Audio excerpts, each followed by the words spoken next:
All right, Monday, May 22nd, 2017. We'll call this meeting to order. May I have a roll call? Trustee Stevens. Here. Trustee Meyers. Here. Trustee Compton. Here. Trustee Landwehr. Here. Trustee Swenson. Here. Trustee Walschlager. President Bannister. Here. Trustee Walschlager is excused tonight and will not be here. Stand for Pledge of Allegiance by Trustee Meyers. I pledge allegiance to the flag of the United States of America and to the republic for which it stands, one nation, under God, indivisible, with liberty and justice for all.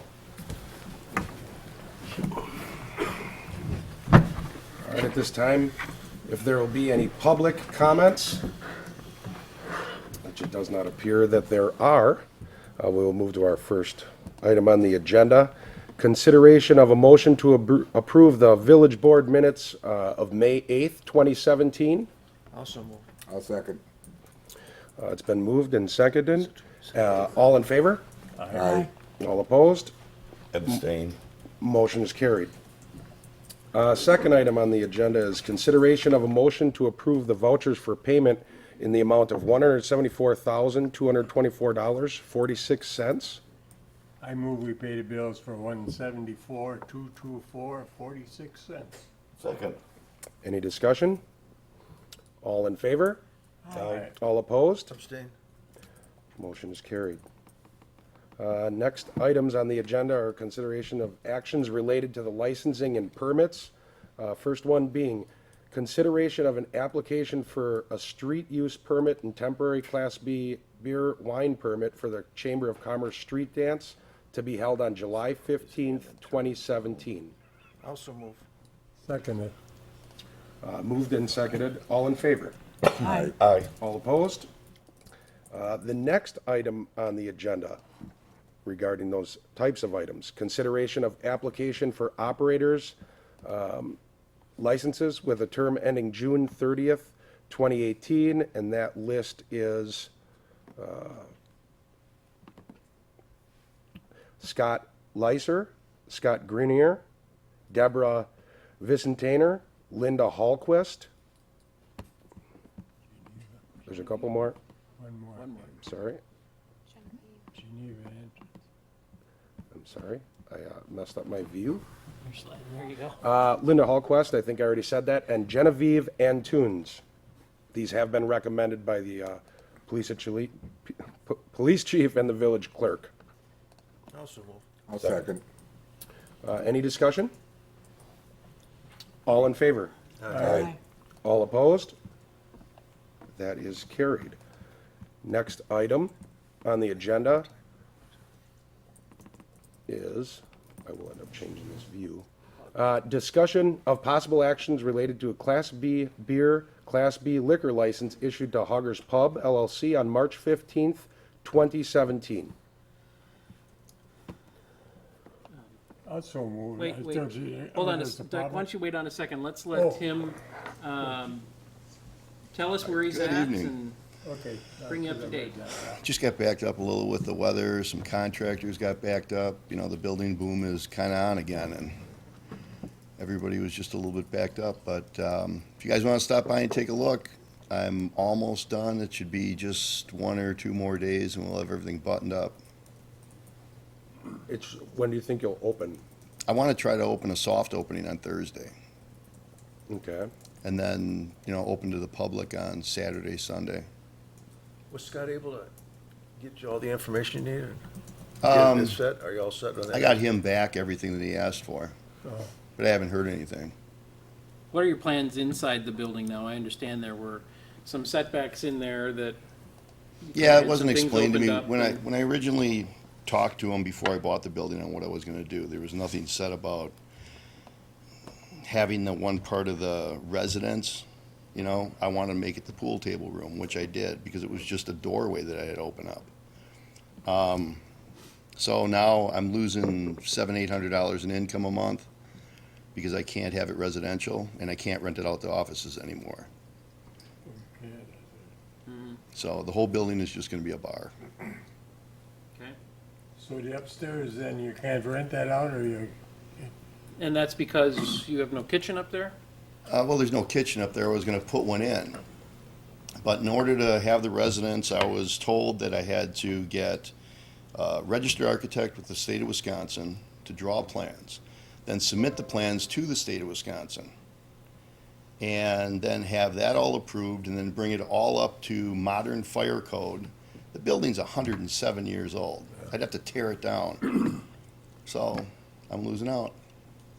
So Sucks. even offices, you can't put an office No. up there either.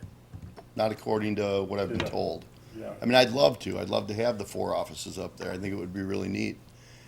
And I think it would be a nice addition to the downtown or, you know, the business community. Because it's a historic building. In the history of the building, as far as I could tell, I'm only the 3rd owner. It was the Pauling family, the Ordways, and now me.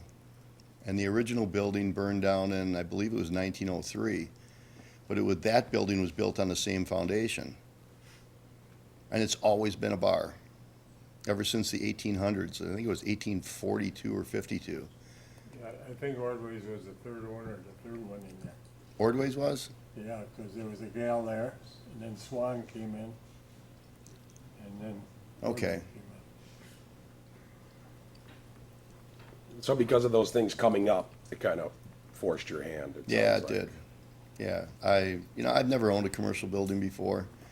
And like I said, I was never given any type of direction on what I could and couldn't do as far as, taking a part of the bar and moving it into that little bit of the residence. And I didn't think it was gonna be an issue because there's nothing above it. That's where the flat roof is on the building. So it's not even underneath where the residence is. So, and I still don't think it's really an issue. So is the kitchen still there then, or did you move that in? No, I made that smaller, but I took Okay. everything out of the kitchen. There's nothing there now. Okay. Eventually, I'd like to put a commercial kitchen in, but I'm gonna get settled in and make money first, and then, It's unfortunate. yeah, it To is. get blindsided like that, but I suppose it just comes down to Yeah, how it is on, You're powers fortunate that be. yeah, you're fortunate you didn't have to start from the ground. yeah, exactly. But I just need to be open. I've stuck a lot of time in that place. I've been there. We took keys on March 8th, and I've been there 10 to 16 hours a day, every day, except 1 week I had to go on a belated honeymoon. Okay. Or that wouldn't have went over so well, because I brought that up and that didn't go over so well. So I ended up going for a week. But other than that, I've been So there. before you open, do you have to wait on a couple of sign-offs or a letter Yeah. coming? Yeah, I've from- got to okay. wait on electrical inspection, the final, and then the final okay from Scott for occupancy. Okay, and you're expecting to have that this or Yeah. next week? Yep, I hope so. And you want to open Memorial Day. Yeah. Yeah, like I said, I want to do a soft opening on Thursday and Friday to kind of get used to everything. And we had the ice maker on, and that just blew a pump last night. So I got to get that fixed, otherwise it'll be bag ice. But there's always little stuff. It's always something. Yeah, there is. All right, Well, then, in other words, if he gets those letters, is that all right for him to try it on the 30th? If Scott grants him occupancy, Then which he's ready to Jeff go. has suggested he can get, then he's ready to go and he can move forward. Obviously, the village board had wanted him in your last conversation to be open this past Friday or Yeah. Saturday. Yeah, You Well, I can, would have been ready too last Saturday, but I spent like a day and a half over that, calling architects and trying to get everything in line. I mean, the state of Wisconsin is backed up a month and a half just reviewing plans, so I can't wait. I can't wait that long. so, like I said, if he can get occupancy and the board is comfortable waiting, I mean, frankly, the process to do anything else would take longer than he's describing in terms of time anyway. If you're ready to let that roll forward, then you don't need to do anything. You can just let it go, and when he's finished and open, we'll hang his license on the wall. so then he really doesn't need it. If he's got these letters, he can go open without us. There's making nothing more that needs to be them done by us, right now, yeah. based on what you've described, if you're gonna do exterior stuff, we'll get you through the process on that for Yeah, I've got all the outside improvements or things like colors that. submitted, and, We can get him through the process on that. The main issue was whether or not he could occupy the inside of the building. right. And get that to a point where the inspectors, plural, were comfortable with that. One of the things he wanted for me to occupy the inside of the building was a landscape plan, which I handed in, and I was gonna have Mike actually meet me over there. I've been extremely busy, and he probably has been too, so I haven't contacted him, but I want Mike to walk the property with me because he's extremely intelligent on trees and plantings, and so I wanna make it look nice. I don't like a sloppy yard. No. So I want to plant the trees in the right spaces. I put them on the plans where I think they should go, but if Mike's got better ideas on where they should go, I'm more than willing to listen. Do we have any other questions? I guess not. Sounds good. Well, it's All just right, discussion, great. so it sounds like we'll just keep on moving forward with that as it was set originally. Thank you. That's Thanks. fine. Look Thanks. forward to seeing you guys. Yeah, good luck to you. Thanks. All right, the next item on the agenda is consideration of an application for a street use permit for Lake Country Bed Barn sidewalk sale. Elise is here. She can run through the proposal with you. You've got, of course, her materials in your packet. This would be our second year doing a sidewalk sale with vendors. So last year, we solicited to have vendors come down to downtown Hartland to help enhance our sidewalk sale that we've been doing ourselves. This will be our fourth year doing it. Last year, we had about 8 vendors come. This year, I called Dave this morning because I was concerned about the number I've already got registered. I'm up to 12. I had 3 more in the mail today. So I'm thinking by the time of the event, I would expect close to 20. So last year we took on Haight Street. There's 2 parking lots in front of our building. We closed those off, and then the entire parking spaces along the library as well on Haight Street. We also occupy some of the space behind a corridor and Generations Dental. If we cannot fit into that space, I would ask that we might be able to use some of the space in the Legion parking lot to put vendors. So the Legion parking lot, as the village board will recall, is leased by the village for public parking, has been for 5 decades or something like that. And while we don't have absolute control over it, I would certainly encourage you at least to have a conversation with the Legion post. If the board is okay with taking one side of that parking, perhaps, the sidewalk side, That'd be as if we can't fit. yeah. And I'm gonna stuff as much as I can behind. How do you work at Bishnob's there? I see that section A. What do you do where their outside is? That little bit of space, there must be about 2 parking spots there, huh? It's like 2.5. 2.5. Yeah, we use that space. You go from, yeah, you use that space. Yeah, I think we could put like 3 or 4 there. Yeah. Right, so it's it's those spaces, it's the spaces in front of or behind the library, depending on one's perspective. Then, as she mentioned, over by the dentist office, and then if we needed more and the board is okay with that, and the Legion as well Yeah. is okay with it, you could authorize use of the Legion Post property as well. Sounds good. Do we need a motion? You should. Yep. I'd like to authorize her to talk to the Legion and utilize the parking there if she needs it. I'll second that. It's been moved and seconded. Any other discussion? Would it be the understanding that the motion you just made also approves the event itself? Oh. Yeah, that would help. There we go. Just to be clear. We don't want the police to shut you down when you get all set up. Mike's not that mean. So Good it's- luck to you too. It's that- been moved and Yes. seconded. There is any other discussion? No other discussion for the approval of the event to happen and for the additional parking or space if needed. All in favor? Aye. All opposed? The motion is carried. Thanks. Thanks. Next item on the agenda is presentation of the 2016 financial statements and audit results by Wendy Unger, our partner at Baker Tilly, our auditor at Baker Tilly.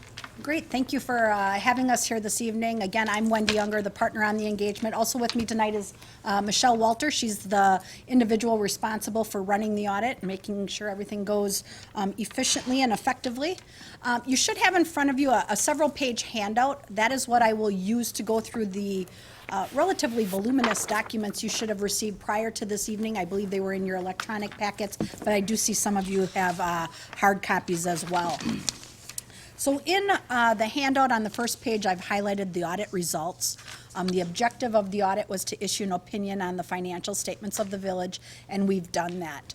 Our opinion is a clean, unmodified opinion, highest level of assurance that you can obtain. And really what that means is that the information included in the audited statements is believed to be materially accurate, that all the disclosures that are required to be included have been included, that generally accepted accounting principles had been adhered to, and that accounting principles have been consistently applied from year to year. So no changes during the year in presentation or additional disclosures.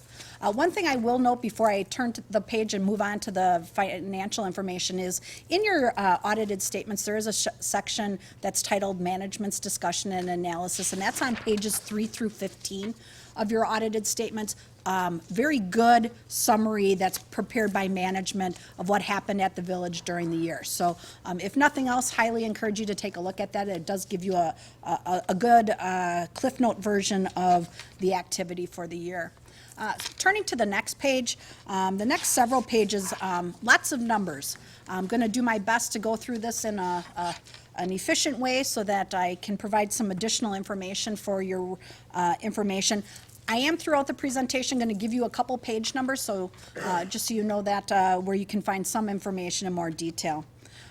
On that summary page, the very first column is the general fund. This is the day-to-day operating fund of the village. That fund for 2016 had $7.1 million of actual revenue compared to a $6.7 million budget. So your revenues were favorable to budget by approximately $400,000.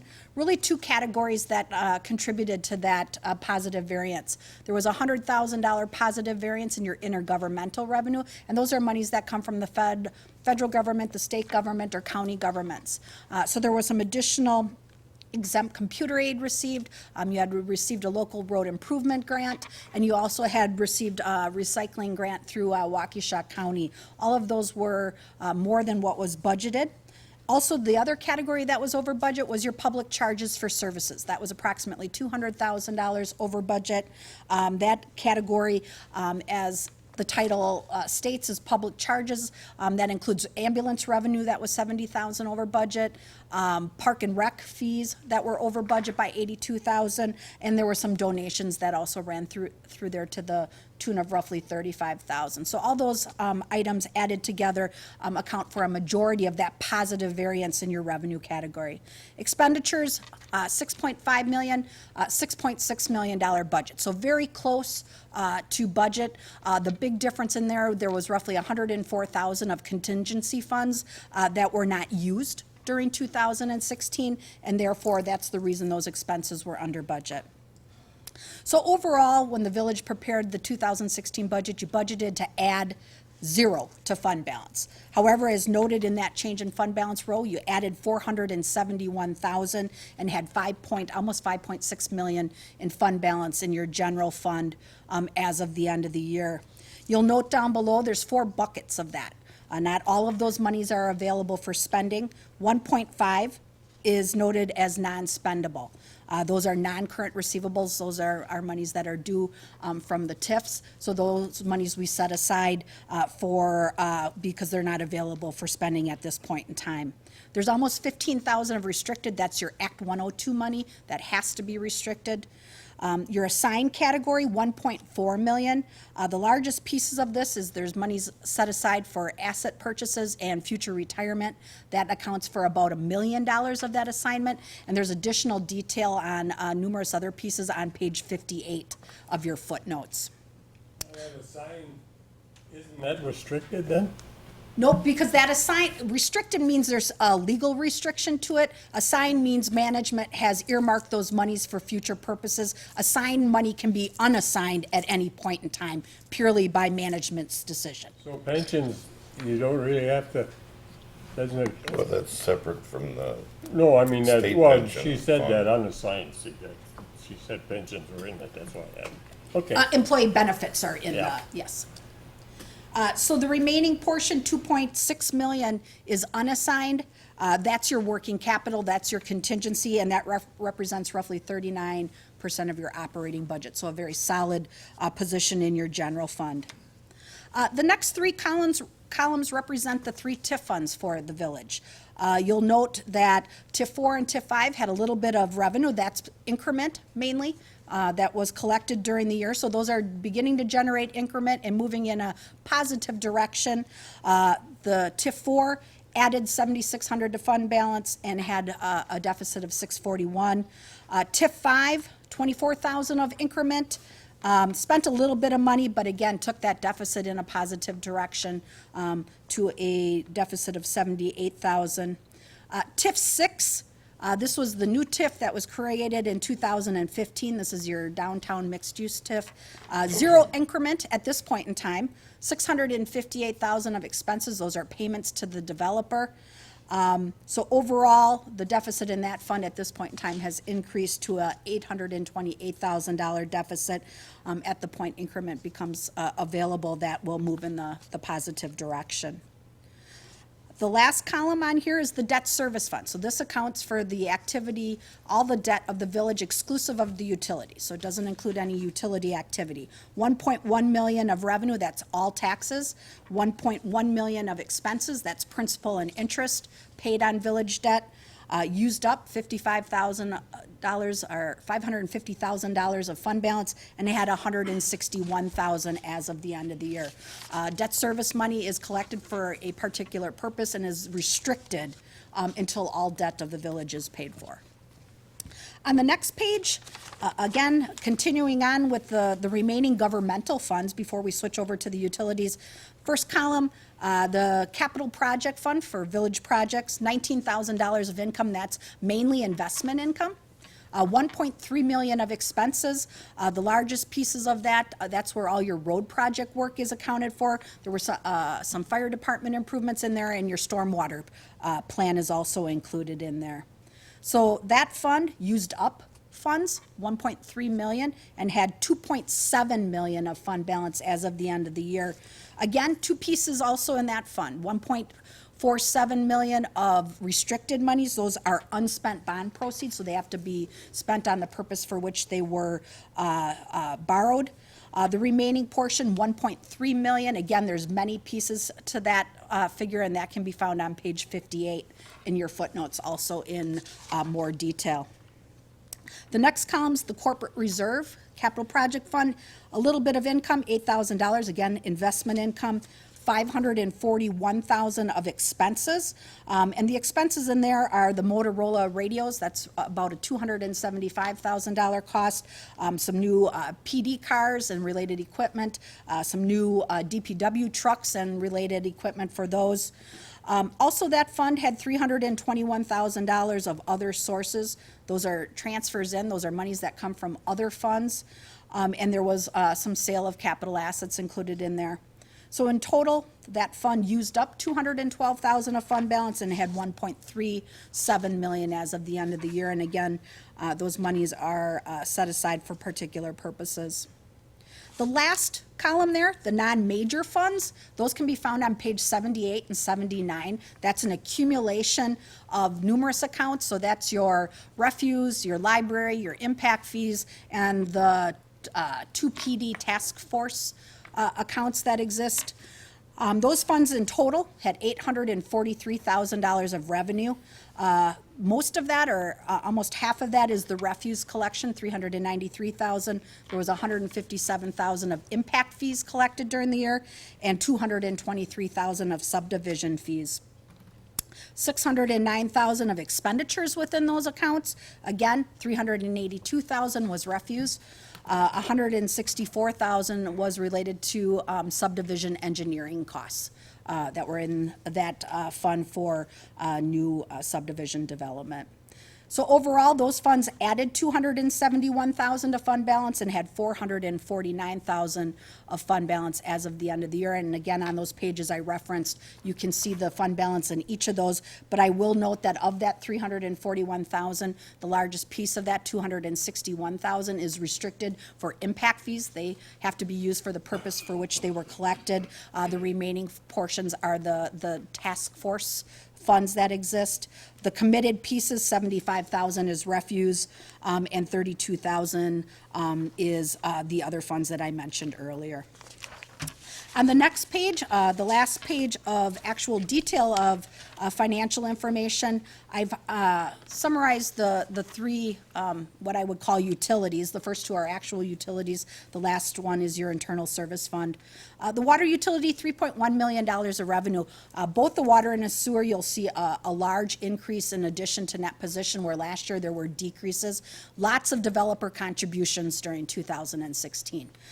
So water, 3.1 million of revenues. Of that, 1.7 million is capital that was contributed to the utilities, and that's from the various projects. So that's the Sanctuary Project, the Windrush, and the Riverwalk Project. The infrastructure gets turned over to the village. Expenses, 1.5 million during the year, relatively consistent with the previous year. So overall, a $1.6 million increase in net position, leaving that fund with 11.5 million of net position as of the end of the year. These are very different from fund balance.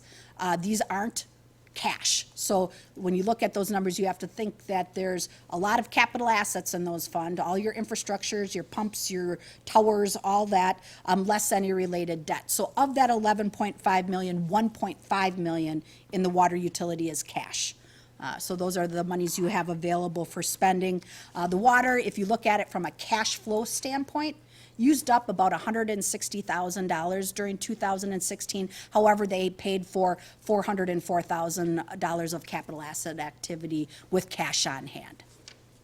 The next column, the sewer utility, 2.7 million of revenue, 811,000 of that is capital contributions from the Sanctuary and Windrush. Also included in there, 198,000 of the regional sewer charge for the new home construction, and $309,000 of Delhart connection fees are included in there. Again, expenses relatively consistent with the previous year, and had a $1.2 million addition to net position for 2016. 6.9 million of net position as of the end of the year. 2 million of that is cash. And for the year, the sewer utility had a good year from a cash flow standpoint and added $890,000 to cash during the year. The final column there is your internal service fund for your insurance. Little activity, added a little bit to net position, had 173,000 of net position, of which actually you have more cash in there than you have net position because there's minimal liabilities. So 178,000 of cash is included within your internal service fund. Yes? Before we leave the utilities. Sure. How, with the latest rate increases, how do we stand as far as the long-term viability? Well, again, as I noted earlier, sewer fund had a very good year. So a very positive cash flow perspective. If you look at your, and I'm not saying to go there now, but if you look at pages 28 and 29 of your statements, that's the cash flow for each of those. And I think it's important to take a look at where those are at and what happened during the year.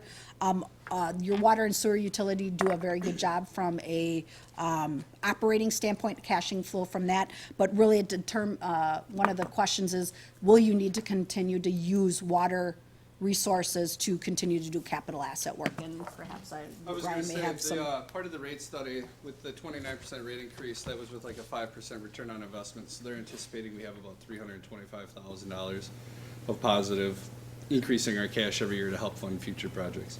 So hopefully next year we look at the ending number.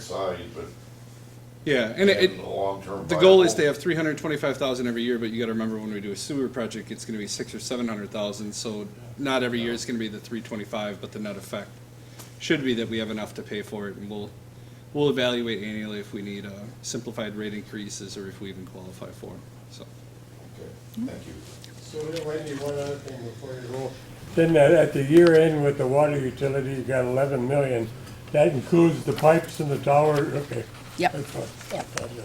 Yep, a good portion of that is those assets. It's like the trees that have value. And with the pensions, we're okay, right? That's my Pension house, funds, that's the the funding of the trees I pension got in funds? my house. Correct. We're okay, or we, compared to other people, or? You want to talk about the weirdness of the pension funds and how it shows in here? Sure, so if we turn to the next page, There you go. not that I have that detailed out, but I'd be happy to talk about that portion of the information. So let me touch very quickly on this other information sheet, and then I'll elaborate on the Wisconsin retirement system. On the next page, the long-term obligations of the village, 14.3 million of governmental activities, and again, those are all the funds of the village except for the utilities that I just spoke about. Of that 14.2 million, 13.2 million is general obligation debt. The business type activities, again, the utilities have 4.7 million of long-term obligations, of which most of that is GO and revenue bonds. On pages 53 through 55 of your audited statements, these numbers are detailed out. So the debt capacity portion there, I talk about the ability to borrow. So the village has the ability to borrow 5% of its equalized value, which equates to 60.5 million. You have 15.6 million outstanding as of the end of the year, so you have roughly $45 million borrowing capacity. Included in the two figures I gave at the top, the question that I believe is being asked is, if you recall last year, there was a new accounting standard that required the village to record additional information on its books and in its footnotes regarding their participation in the Wisconsin retirement system. And annually, the Wisconsin retirement system is required to have an actuarial study, and each participant's share of that activity is recorded on their books, and the information is provided directly to us by Wisconsin Retirement System based on information from their actuaries. At the end of 2014, keep in mind, we're always a year off, so we'll never be equal with Wisconsin Retirement System because the information isn't available timely. But at the end of 2015, where we recorded 12/31/14 information, the assets of the retirement system were greater than the calculated liability. So because of that, the participants all recorded assets on their books. So at the end of 2015, you had a $606,000 asset on your topside statements for the village, and $86,000 asset for the utilities, because they also have employees, so they share in that asset or liability. So now we come along, and now we're at 12/31/16, and we're looking at 12/31/15 WRS information. Well, that asset, that investment portfolio of Wisconsin Retirement System and the amount of obligation have flipped.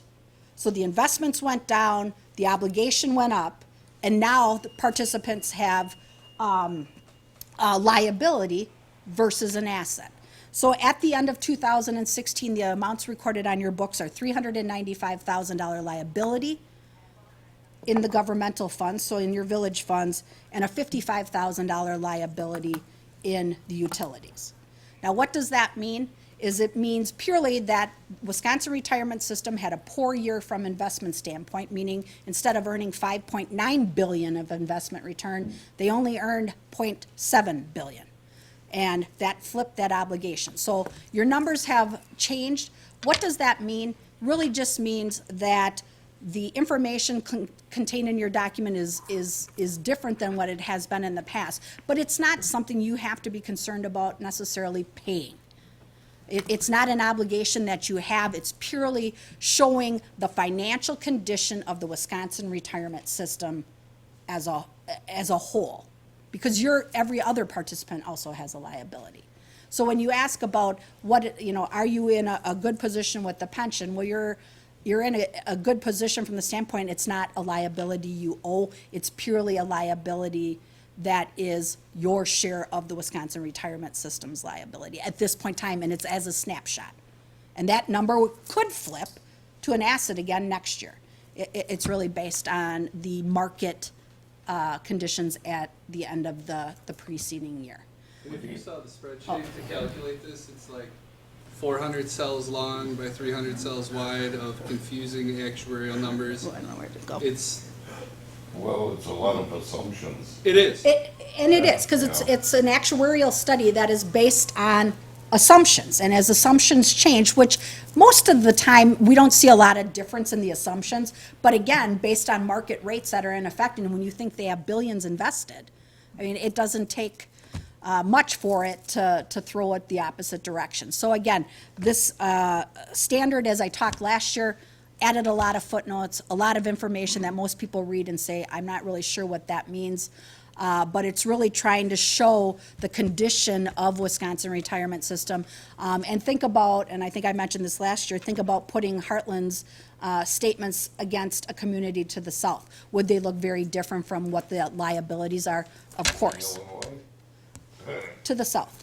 And it's not just Illinois. I mean, there's many states within the United States that have a similar situation. So it's really, This liability, would it be like 0.5% or 1% of the total assets?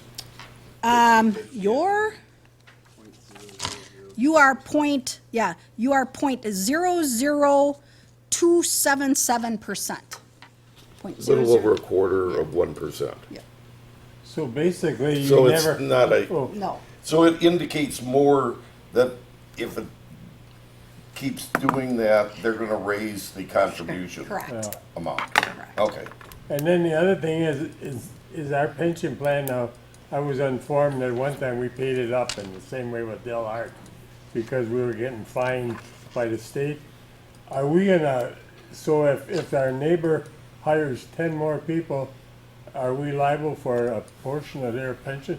Our pension is there. Your Based on their unfunded people. prior service obligation is Alright. done. That has been paid up, and you're right, that was what you were being charged 8% on Yeah. back in the day. That most communities paid it off and made it go away because you could borrow money cheaper to pay it off. Yeah. But yes, no, you would not be impacted by that.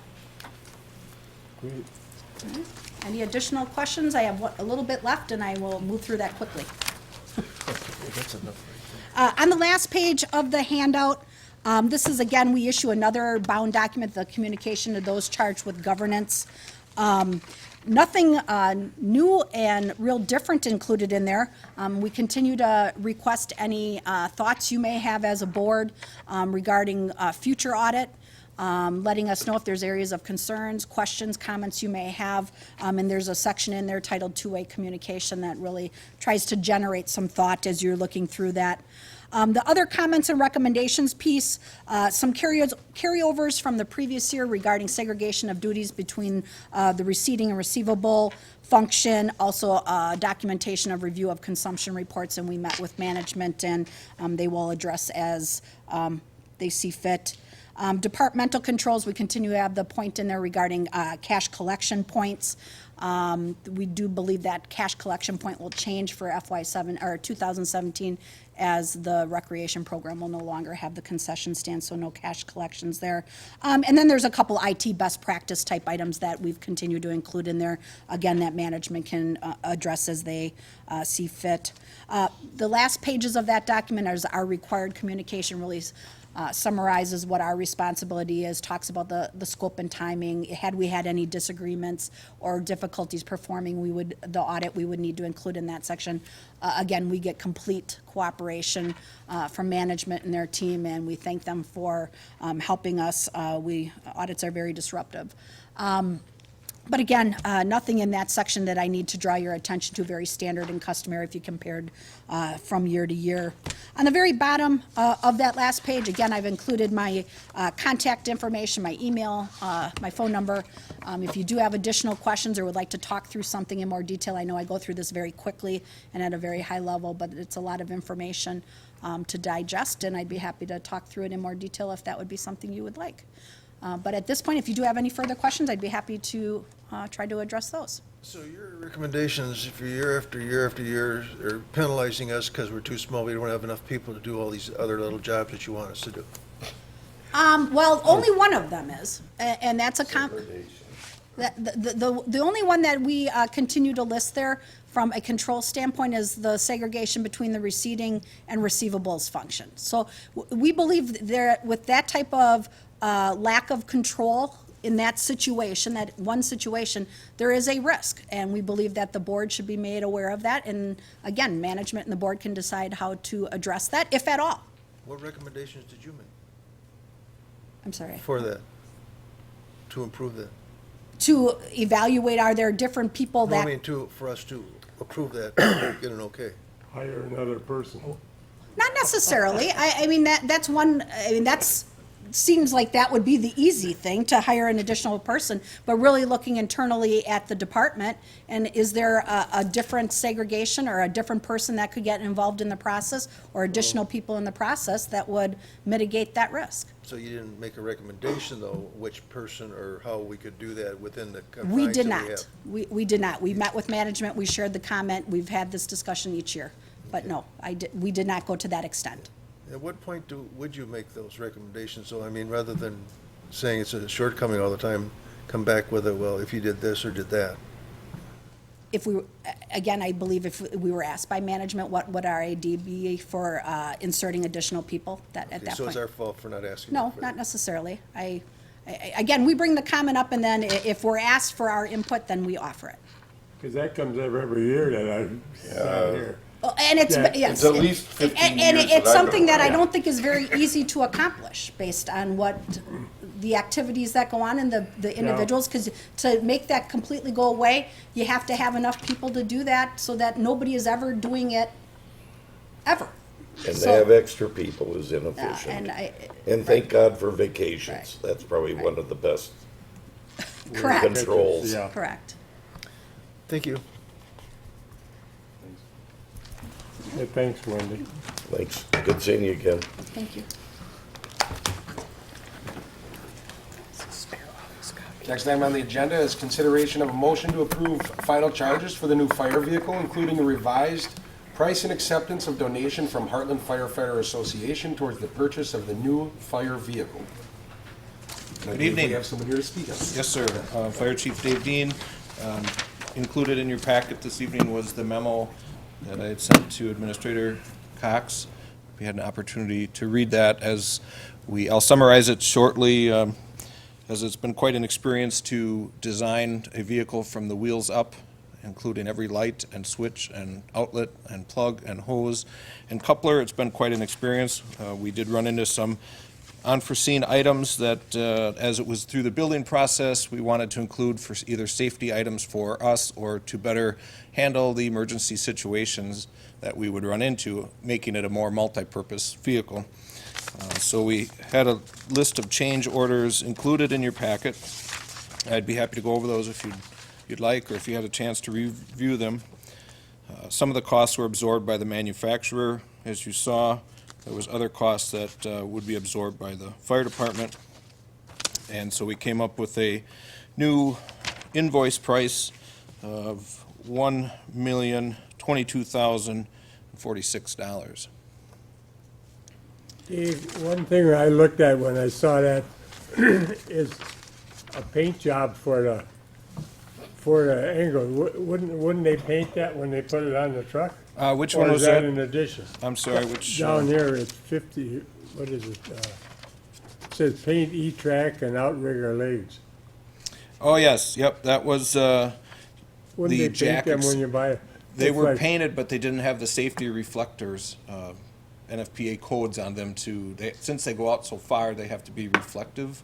So when they are out, vehicles or items don't run into them. Oh, those, The outriggers Oh, that okay. are on the extensions. And then we added to the front bumper, the same type of, angles to help better see the vehicle with reflective taping. I always get leery of when they throw something on in bed and then all of a sudden something comes back and then to paint the outriggers. I thought, Right, that's right. like not painting the fenders that come later or something, you know. I agree, and of that cost, Wheels are Rosenbauer, extra. Rosenbauer found that and paid for 2,800 of it. Oh, But No, I Dave, didn't think the like- changes really fall into a couple of categories. One were some last-minute design decisions to lower the height of the ladder. There was. Basically, it was insurance to make sure it fit in the building. After many conversations, yes, it was very important to me to make sure that we didn't have to do any midnight brick work at the fire station under canvas Jack the and building up? jack the building up or raise the door. So yes, we did. So that accounts for a number of the changes. It was that close, huh? It was close, and What- it's still close, and I'm glad we took the extra Well, you can The- deflate the tires a little bit too. That would clearance work. and, Well, that happens when you buy a truck and it don't fit in the firehouse, you know, that. and happens this to is the somebody. first truck that I've really been involved with from building. I mean, it's such a customized vehicle, and it is an amazing vehicle, and it's hopefully will serve us for a long time. But it's not like you just go to the lot and buy a pickup truck. It's so many intricate things that are involved. And so that probably gets to the second big chunk of this, and that relates to when you and the other firefighters, the other members of the fire department, visited the vehicle and actually had the ability to, if you will, physically touch it, operate it, work around it a little bit. You made some changes based on how that flow worked.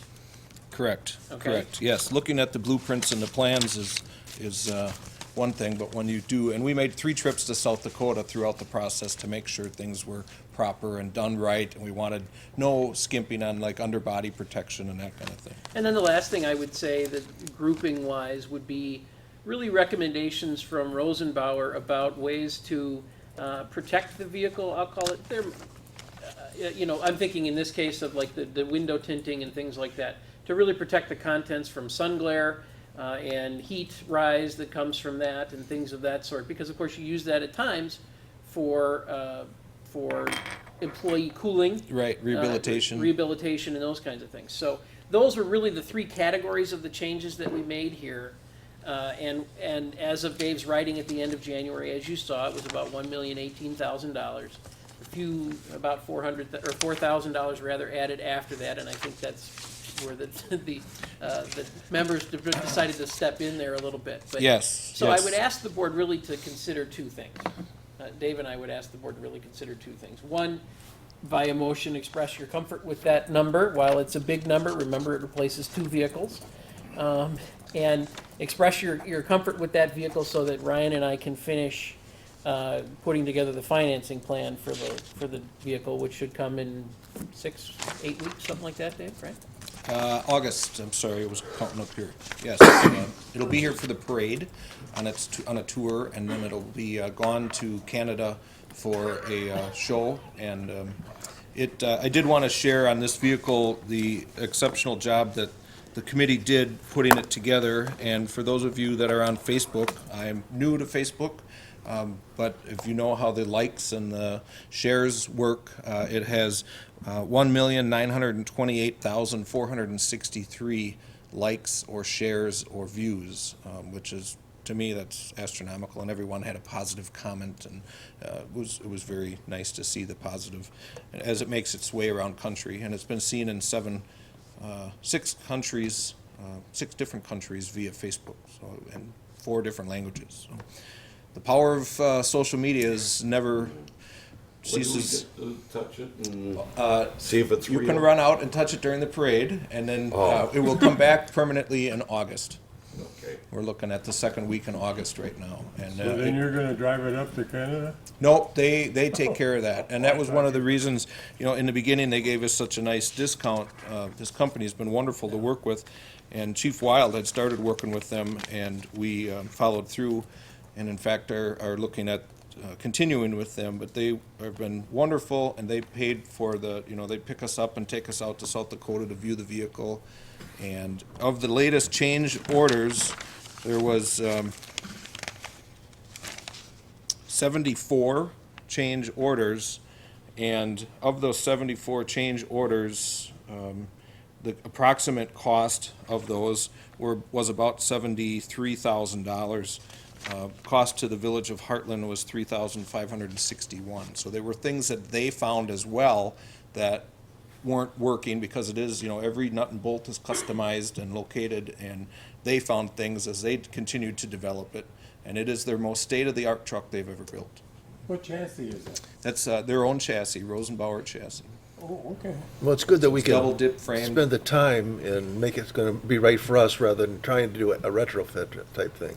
Correct. And, the idea that it's gonna be at the Wisconsin Fire Chiefs show up in the Dells, or up in Green Bay this year too, so. Yes, Yeah, in June. they're developing the truck along with us as their model. Correct, and that's where we've come in. Total, we're over $260-some thousand in extras that they contributed because they want it to be like no other and top-notch, so they can show off their latest technology. So it's been a good deal. $1 million is hard to say a good deal, but it's been favorable for the village and the fire department to work with them on this project. Where do they build that? There's South- 3 plants, South Dakota, Minnesota, and Nebraska. The frame plant is in Nebraska, and this is the only manufacturer that really protects its frames for Midwest weather, snow, salt, and sleet. In fact, one of the added things that we put on was a sliding underbelly to protect all the wiring and electronics that are on the machine. I said we're driving it in snow and ice and sleet and rain and salt, and we want to make sure that we protect those. So that was, they specially designed a rack that went underneath to protect the underbelly. Yeah, the thing's like a tank, but the wiring, Right, that goes down, we're kind of out of luck. yeah. Can I make a motion that we accept the change orders for the new truck? I'll second. It's been moved and seconded for the change orders. Any other discussion? All in favor? Aye. All opposed? That motion is carried. All right, and then to cover the additional change orders above the $1,018,000, the Village of Hartland, my Lieutenant Schleland had to respond to a call. He's the president of our association, which is made up of members, new and old, retired members, anybody in the community that wants to be involved. And we do the pancake breakfast, we do different fundraisers throughout the year to save a can, save a life. Anyway, I've been talking a long time. I'd like to present the check on behalf of the Hartland Firefighters Association to the Village of Hartland for $3,561 to help cover the last change orders. That's outstanding. Fantastic. Thank you. Great. Very nice. Thank you very much. Putting your trust in us. Absolutely. I'm glad it fits in the fire. Oh, you and me both. You and me both. You've been asking about that for about a year. Hey, I went through that one time. Thanks a lot. That's awesome. Thanks, Dave. Okay, I'm getting there. Next item on the agenda is consideration of a motion to approve change order number 1 to the 2017 paving program contract with Payne and Dolan to incorporate the addition of emergency repairs on Greystone Boulevard in the additional amount of $21,363 for a revised contract amount of $1,048,606. As the board may recall, last meeting I mentioned about the utility trench settlements that we're having along Greystone Boulevard from Mary Hill Circle to Southern Oak Drive. We've commenced with making those repairs. So far to date, we've spent $6,500 to wood, sewer, and excavating to remove the asphalt from that section. The village crews flushed the utility trench, so we're eliminating any future settlement. In addition, we hired Visu Sewer to televise that sewer to make sure there was no problems with the underlying sanitary sewer, which there were none.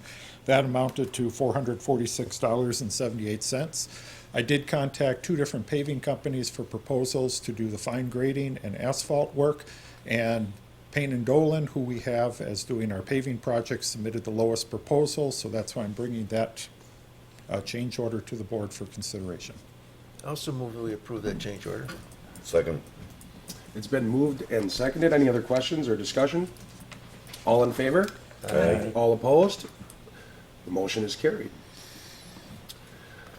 Next item on the agenda is consideration of Resolution 522-2017-01, a resolution to amend Resolution Number 627-2005-01, a resolution designating officials authorized to declare official intent under reimbursement bond regulations.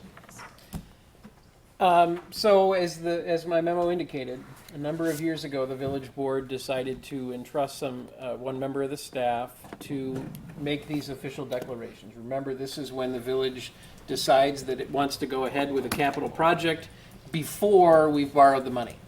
And under the regulations of the Fed and the like, we have to declare that via one of these official intents. And so at that time, there was kind of a little bit of, I'm going to call it lack of clarity in the action by the village board. I think we all know what we meant to do, but I just wanted, this is sort of the belt and suspenders approach. Asking you to clarify that, make sure that we get it all clear in the, as you can see in the resolution, who that authority would be vested in. In this case, I'm asking you, Ryan and I are asking you to vest that in the village administrator. Obviously, currently that's me, but we wrote it in such a way as that it's the village administrator as that position, the occupant of that position may change from time to time. Is there a limit on that? Didn't we always have a limit, so many? There isn't a Before the limit, article. but it's one of those things that you really work in concert with the village board on, Yeah. because we're talking about, it might be, we might decide to move on a capital project that we are going to borrow for later. But it's a capital project that you're gonna have to approve and that you're gonna have to decide to make happen. And so you make that decision. All it really does is vest me with the ability to say, okay, I'm gonna sign this little form that says we're gonna do, let's use Such and Greystone as an example. We're gonna fix Greystone Boulevard and borrow for it later. That's not the case in this time, in this instance, but let's, that might be. No, I'm not questioning you, but I think we used to always, I don't know where it came from, had a limit on what you could spend without coming back to the board or something, which is. Well, certainly there's the financial policies on that, but I would anticipate that most of these would exceed my position's like authority. 10,000, wasn't Yeah, it? my position's authority would be well exceeded by anything that Yeah. we're gonna talk about here, so it's clearly something the village board would. No, I just Just questioned a matter that. of putting that. Yeah. So that's the request, and that's what the resolution does.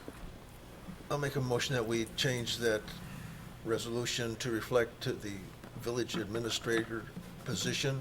The person in the village administrator position be allowed to use his discretion as set in the ordinance. That's resolution 522, 2017, right? Yes. I'll second. It's been moved and seconded. Any other discussion? All in favor?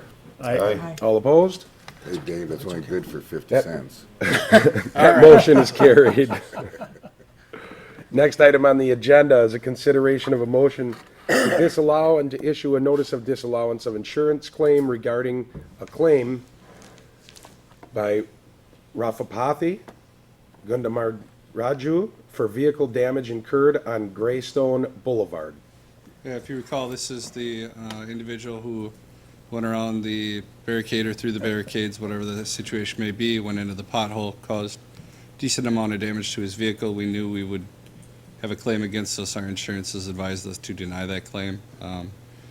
Next, it will probably go to Wood Excavators, who are the contractors, and go from there. But if you have any questions on how or why or anything like that, it's Mike. Or for us, the next step would be if you decline it, we would send a certified letter to him letting him know that the village board and our insurance carrier both denied the claim, which gives him 120 days to set an appeal, and he can go from there or go on to the next insurance party. I make a motion we deny. Second. That's been moved and seconded. Any other discussion? All in favor? Aye. All opposed? That motion is carried, 2-9. Next item on the agenda You is again. announcements, and I have just a couple. I'm going to say quick while I'm remembering them, because I definitely don't want to forget this one. Thursday from 5 to 7 p.m. at Beer Snobs is a gathering for drinks and socializing to give accolades and to Dave Lamarand, our former village president who served the village for 26 years in the capacity as village president, but also gave a lot of time in many other ways for decades to Hartland. So if you have a chance to stop down there and tell him thank you and shake his hand for everything he's done for the village, I encourage anyone that's watching or here to do so. That's from 5 to 7 p.m. at Beer Snobs on Thursday, May 25th. Everybody has to buy him a drink. Absolutely. We'll get a mover. Very nice. Thank you. I have one quick thing. I wanted to keep you informed. I didn't have it in time for the agenda, but for the past 41 years, under Chief Wild, the Hartland Fire Department has been sending out letters to local businesses in the Lake Country area for our fire prevention program. And I just wanted to give you a copy of the letter if you would get approached by any member or business owner on if it's legitimate or not. It's been a very worthwhile program for the past, like I said, 41 years. It helps us to purchase educational programs and burn prevention material to the 1,500 to 1,800 kids that come through the Survive Alive House each year. And it's been going on. And most years we collect between $3,200 to one year it was $5,000. So depending on what companies want to contribute. And then on each company that contributes has their name imprinted as a special sponsor on every coloring book or informational pamphlet that we have. So it's a great thing for our community. I just wanted to keep you updated in case someone from the community, business owner, would ask you and say, hey, what's going on? Thank you. Thanks, Dave. I'd like to make a motion, we adjourn. Wait. Well, you can. Certainly, a motion to adjourn is always in order. However, I have asked that you would go into a closed session so I can brief you on our downtown development situation. Would like to change your motion? What change? I changed my motion. Thank you. To go in the executive, to closed I session. can't get the goddamn shit up. I'll second it. We'll get it going. All right, it's been moved and seconded to go into closed session. All in favor? Wait, you need a roll call. Oh, I'm sorry. We Roll need a call? roll. I'm sorry. Yeah. Trustee Stevens? There. Trustee Meyers? Aye. Trustee Compton? Trustee Landwehr? Aye. Trustee Swenson? Aye. And President Vanderstel. Aye. Thank you. Sorry. Yeah. It's been, I can't get my program on. thank you for tuning in, Oh, if your that's still program on, you were and talking thank you for everyone that came.